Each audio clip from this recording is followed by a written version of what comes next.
Elizabeth Warren went on CNBC to defend Kamala Harris' economic policy and was expecting some friendly faces, but she got wrecked instead. Take a look. So you end up with someone, you remember we all talked about egg prices. You end up with something like this giant egg producer, Cal-Maine. And Cal-Maine raises the price of eggs. Their profit margins increase by 718%. That's not just passing along costs. Senator, and that is a time in that's any sophistry. Your example on Kraft. Your example on Kraft is even worse. You finished first. In any of the the interview is only states going to be around the 6 minutes. country that already have price gouging Can laws I tell you why place. that those are fallacious and misleading at best? And the Kraft, your Kraft analogy is even. Why can't I tell you? Please let me tell you. Kraft, you say, was 440% profit increase. The example you used, the prior quarter from the year before, they had a charge of $1.3 billion, an accounting change which wiped out profits. Then they earned what they normally. Let me finish now. They earned. You didn't let me finish.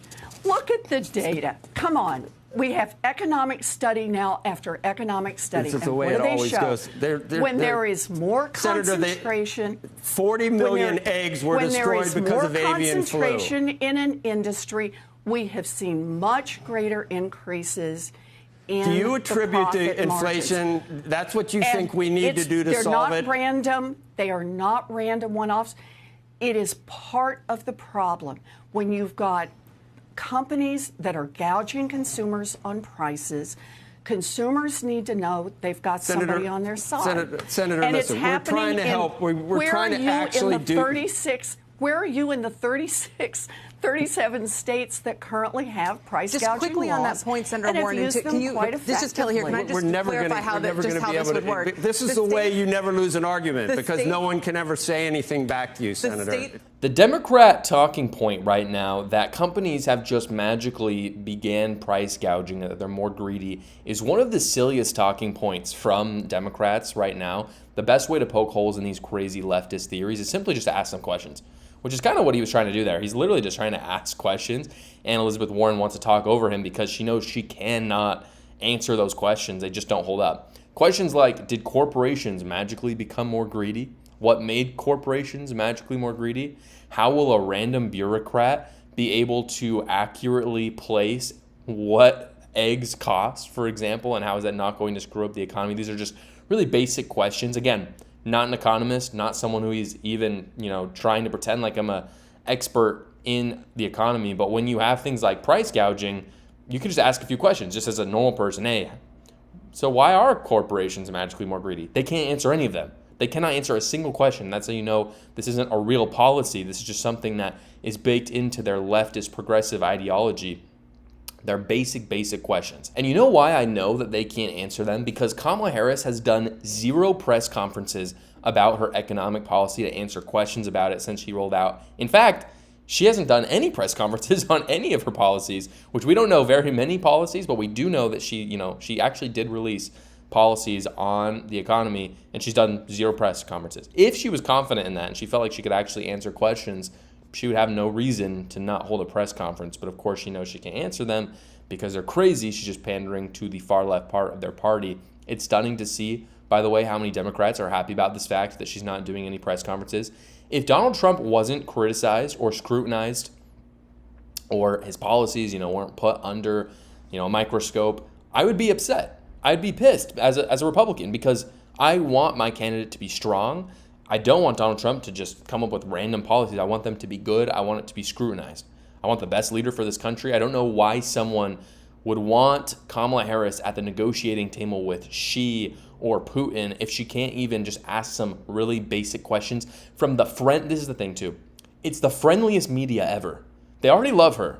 They already want her to win. So no one was expecting her to go into hostile territory and do interviews. We would love it, but we weren't even expecting. Now we're literally saying, why don't you just sit down and do an interview with freaking ABC or NBC?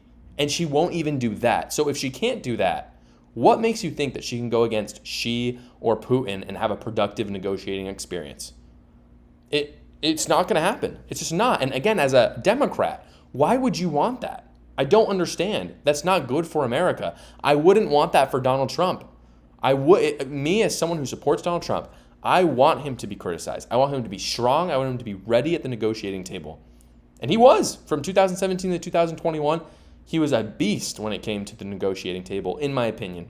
Fair enough, that can be debated, but at least we can actually see him today being criticized by the media, going to unfriendly places, taking interviews. Again, you can always debate whether he does a good job, a bad job. We can't even debate that with Kamala Harris because she doesn't have the cojones to go talk to anybody. So I don't know why anyone would believe that she's going to be an effective commander-in-chief. I've talked about this before, guys. Before I go on to the next part of the show, I've talked about this on the show. I'm really passionate about health and fitness. That's why I've partnered with Alpha Progression. Alpha Progression is by far the most intuitive fitness app, guys, that I've ever used. I really like them. And the reason why is because you go on, it helps you plan your workouts. Whether you already have your workout planned, it allows you to kind of track your progress so you can get progressive overload. If you're a little bit of a beginner and you don't know where to start, you can go on, just put in some of your goals. If you want to lose weight, if you want to target certain parts of your body, it will create a plan for you. That's why I partnered with them. They're fantastic.